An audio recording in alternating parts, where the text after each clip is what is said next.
Ningguang is never really one to speak frankly, but she has been very direct with her criticism of me in the past. But hey, whether she likes me or hates me is her choice. Nothing I can do to sway her. Hmm? Oh, it's the Traveler in Paimon. And Xiangling. Greetings, friends. It's been a while. Hey, what brings you here? Has something happened? What's with this great big stone on the ground? Long story. So, just to confirm, I will assume responsibility for handling this stone of unknown origin. Any objections? None here. You know how to get things done, Keqing. As long as it's with you, I can rest easy knowing that it's in safe hands. Should I take this to mean that you doubt the relative safety of leaving this in the hands of the Tianquan? Huh? Well, for starters, Keqing is the one who's always out running errands, rain or shine. Besides, you don't seem to give a wooden more about this whole thing anyway, so what's it to you? I was merely joking. You, meanwhile, seem only too ready to pounce when an opportunity to publicly lambaste me arises. Even when it means giving our poor mutual friend here the cold shoulder. By no means. You wish to know about the stone, I presume. Then let me invite the great seafarer Captain Beidou to tell the story, if she would be so kind. You... Fine. Well, it's a big one, right? And such a smooth surface, too. Makes you think there's gotta be a good chunk of jade in there. Let's put that aside for a second. Traveler, what brings you here? Were you looking for someone? Actually, we were looking for all of you. We need all hands on deck here. Oh? Hopefully not because there's been some sort of cataclysmic event. No, nothing like that. Paimon's just getting carried away. I just wanted to ask everyone about their food preferences. Food preferences? That's a little unexpected. I have rather simple tastes. Precise, pure, smart, and sophisticated. That is all I require. That's your idea of simple, huh? I summed up my culinary requirements in 4 words. Is that insufficiently simple for you? A few weeks out on the open ocean would fix your flawed definition of simplicity, let me tell you that. What about you, Beidou? Me? If it's freshly cooked and piping hot, that floats my boat.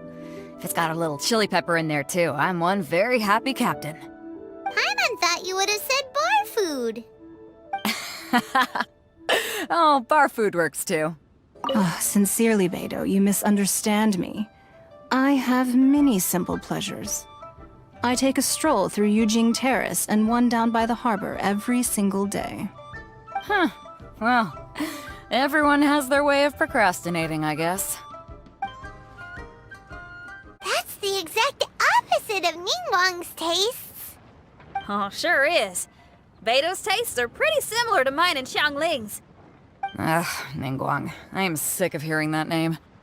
Our tastes couldn't be more different. You'll never find us eating the same bowl of food. But last time when you were chatting with her, Paimon thought you two seemed to get along just fine. We're evenly matched. Guess that makes us equals. But I'm sorry, limp cabbage leaves are never gonna do it for me. You know that's what Ningguang's like, right? Beidou's always telling me about how well she gets along with Ningguang.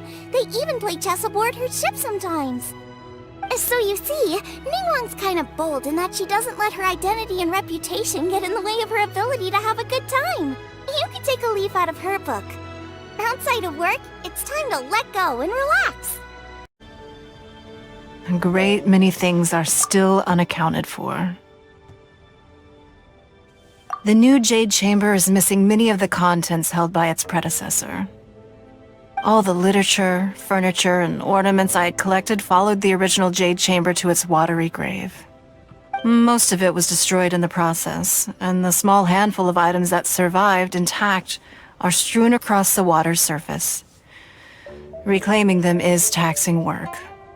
It takes someone with sturdy sea legs to handle this job, but even then, I just can't tell whether Beidou will be able to fish out everything herself.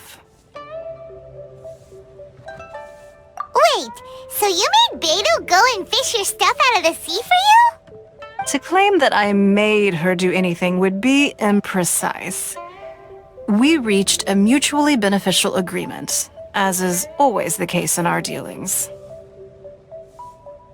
Payment is one aspect of it, but I also compensate her in other ways. Let's just say it's a little complicated. Anyway, Beidou is currently in the Guyan Stone Forest area. If you're interested, go pay her a visit. You may be just the help she needs. Ningguang, you're really trying my patience. I'm sorry, but if the Jade Chamber smashed into smithereens when it hit the sea, then so did everything inside it. Just because I know the ocean doesn't mean I have the power to fish up the past. Oh, Traveler, what are you doing out this way? Great, you couldn't have picked a better time. The whole fleet's caught up with other things right now, so I'll take all the help I can get. Look, I even had to rope Xinyan into this. Yeah, what's the occasion? Did you come all the way out here to do a performance? You bet I did. Nothing official, mind you. Beidou wanted to hold a feast on board, and I agreed to come play a couple of tunes. But all that went out the window when someone showed up saying they were one of Ningguang's secretaries. They called Beidou away. I think it was Bai Wen or Bai Xiao. Well, it was Bai something. Anyway, Ningguang apparently came up with the bright idea of me going out on the sea and salvaging a bunch of her old valuables. She seems pretty willing to shell out for it, too. Well, at the end of the day, the price was right. So, yeah, we took the work. Now, if we're gonna go trawling for trinkets, we're gonna need a smaller vessel. All the available boats have been dispatched already, but by the looks of it, we're still one short. Based on the original plan, Sea Drake's boat should be coming past here at some point. When they get here, we'll hitch a ride with them. In the meantime, Traveler, head back to the Jade Chamber and deliver a message to Ningguang for me. Just tell her we're almost done fishing for trinkets here, so she should start getting my compensation ready. All right. Thanks, Traveler. Welcome back. I trust Beidou is making good progress on salvaging the items.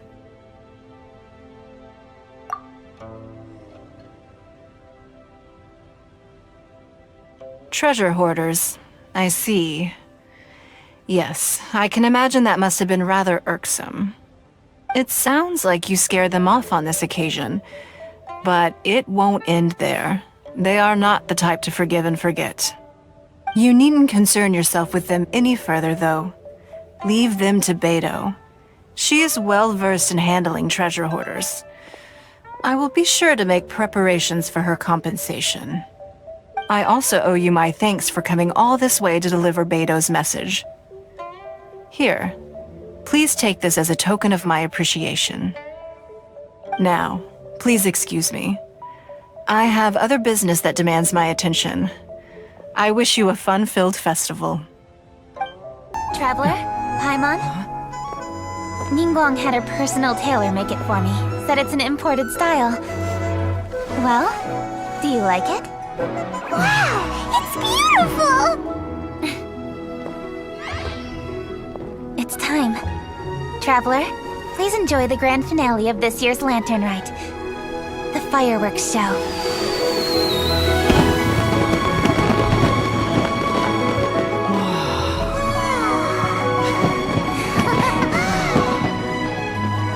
Isn't it beautiful? Hey, check you out. Looking pretty fancy. Only a true treasure catches the eye of Captain Beidou. Seems I've struck gold with this one.